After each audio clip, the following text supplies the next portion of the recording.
আছে, করবো। ওই এক্সিবিশনটাই আজকে আমার পূর্ণ হচ্ছে। তুমি এখনো অবধি কতগুলো ছবি এঁকেছো?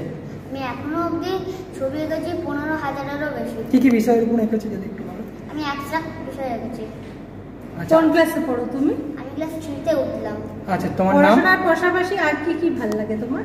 পড়াশোনা করি, ড্রয়িং করি, আর যদি একটু ফাঁকা টাইম পাই তাহলে ফটোগ্রাফি করি। আচ্ছা, তোমার নাম? আমার নাম সৃজন পোদ্দার। তোমার বাবার নাম? আমার বাবার নাম সমরেশ পোদ্দার।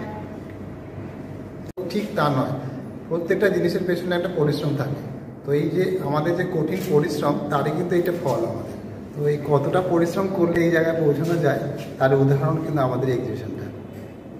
ধন্যবাদ। আপনার সমরেশ পোদ্দার। আচ্ছা, আরেকটা কথা জিজ্ঞেস করছি, আপনি কি কি বিষয়ের ছবি আঁকেন?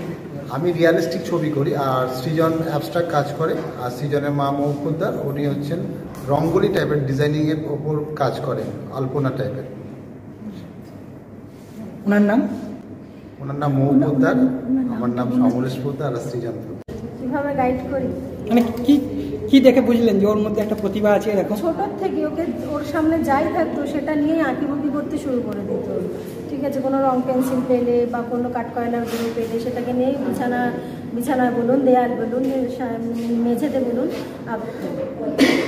আঁকতে আঁকতে দেখি ওর একটা নেশা চলে গেছে। ও খেলতো, খেলনা বাটি পাশে থাকলেও ও সেই রং নিয়েই আঁকিবুকি করতে শুরু করলো। তখন থেকে বুঝলাম যে ওর একটু আঁকার প্রতি ঝোঁকটা আছে। তখন থেকে ওকে অন্যরকমভাবে একটু গাইড করতে শুরু করলাম।